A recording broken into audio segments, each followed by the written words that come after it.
So that is the second time, or will be the second time I've used the word brutal on tonight's programme, but in the best possible sense. Kendo Nagasaki and Sedated Backyard Solutions.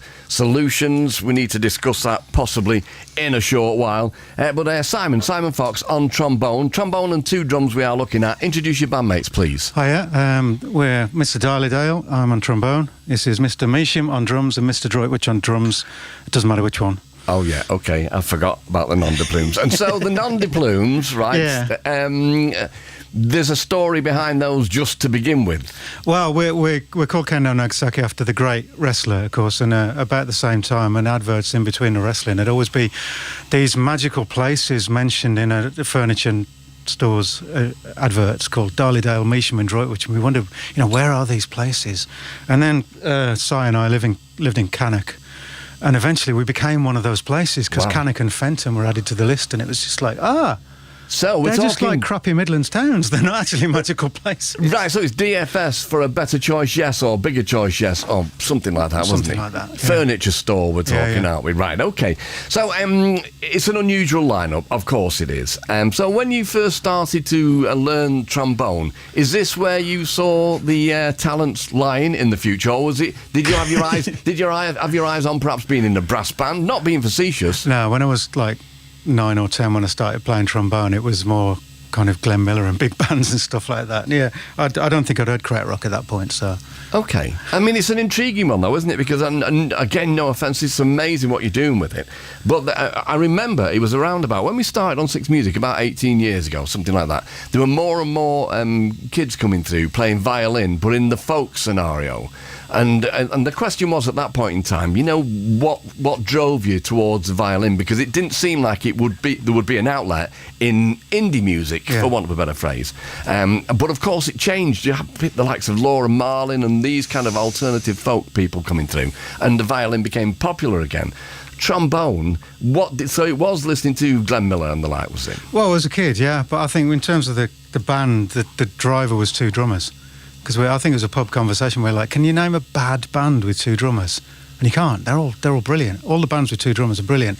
There's never been a bad band with two drummers. And we thought, we could be that band. The bad band. Well, you failed miserably. I hate to break it to you. But I was going to say that, I mean, obviously, normally, when you've got the two drums, and I'm talking about the Glitter Band, had that great stomp about them, didn't they? And the lineup of The Fall that I was in at one point in time, the OCs, they went from being kind of a garagey kind of band to, well, just seismic, really. And now you've got House of All, and there are a few other bands that have two drummers. But normally they are competing and being the backbone to this barrage of guitar and drums and maybe keyboards. But just to do it with the trombone is very, very brave. How do you manage to get such an incredible sound out there? I just put all of the effects pedals I own in a line and switch them all on. Right. Yeah, I mean, the idea was it's an exercise of working within limitations. So like trombone, you can only play one note, so I can't even play chords. And we don't do any overdubs when we record. It's literally all of the records are just us. It's what was in the room. No mucking about. It's literally... It's all about just flying by the seat of your pants and just playing it live, and it's different every time. And yeah, it's trying to capture that moment that happened once and nothing else. Right, OK. And so how much of it is improvised? I mean, we've got the drummers there following each other and your leads melodically. Yeah, melodically. For want of a better phrase. But how much of it is kind of made up on the spot, or how much do you know? It's about half and half. I mean, when we started, we wanted to really make a complete improvisation and realise that wasn't going to work. With just three of us, there's not enough to hook it on, if you like. So it's different every time because we borrow equipment. We got a different room. I'm kind of riding the feedback, so it all changes every time we play it. Some of the songs are more structured, so the next one we're playing's got a bit more structure to it. Some of them are keep going until somebody gives you the nod. Right. And then stop. But with these ones, because, you've got a show to schedule, we've kind of tried to keep it tight. Right, OK. Well, we do appreciate that. But, I mean, but it's a precarious thing, improvisation, because I know, I've talked to somebody just recently about Damo Suzuki tipping up and obviously just getting local musicians and to varying degrees of success. And so it is a brave thing to do. It's a fun thing to do. I mean, we're all in bands, and we've all been in bands which are obviously a lot more structured and a lot more songwriting based.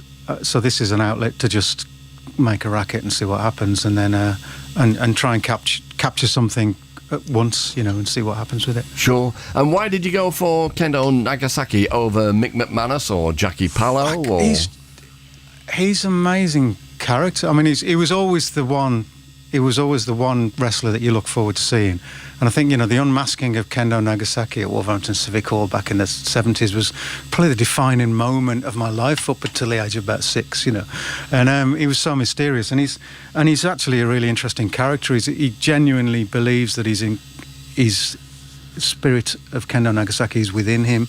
He's a spiritual leader. He runs charitable foundations. He was a big LGBT activist because he was openly bisexual in the 70s and 80s with Gorgeous George, his manager, was gay, and so all of that being open is quite an inspirational character, and he's still active now. He's still going in his 70s, not wrestling, but doing PAs and stuff. You don't know that for sure. No, and I think we're very conscious to say that this is a tribute to someone we really admire, just because we're waiting for the cease and desist any minute now. It's going to happen at some point. Well, it sounds like a cool character, so I doubt that will happen. And also, I mean, I've done some research. It doesn't happen often. But we've noticed that the titles are all 3 words. Now, I'm not going to go into the 3 words particular that I'm talking about, but it seems that these days politicians seem to truncate their manifestos or thoughts into just 3 words, which kind of rams things home to people, for better or worse.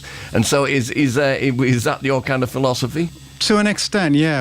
It was looking for something that seemed profound, but there's a bit of Dada kind of randomness to it. I mean, during lockdown, we worked with Didas Dare, which is a label in Birmingham, and we did a bunch of compilation albums to raise money for music venues. Right. And the song we put on that was called 3 Word Platitude, which was possibly about as political as we get. But then since then, we were like, actually, I quite like the 3 word thing. So yeah, the Hurt, Decide, Conspire album is all 3 word titles, and they're all not quite randomly generated, but they are taken from a random generated source, if you like. Okay, I thought you were going to say duck-billed platypus before. If you want, you can have that.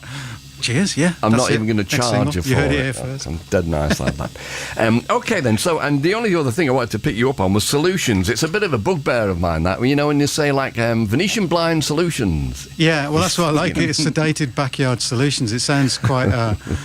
it's a business model there, definitely. Yeah, gutter solutions. So, anyway, right, okay, you've got one more tune to do for us at this point, and then one again in around about a quarter of an hour's time. So what's next? Okay, so this is an earlier one, so it's not using that 3 word thing. It's Dali Dalmatian Mandroitwich, which is our first single we did on Didas Dare. We did a split single with Frauds, who are another band, fantastic band. Okay. So yeah, this is our song. Yeah, I might cry. All right, get to it. Thank you.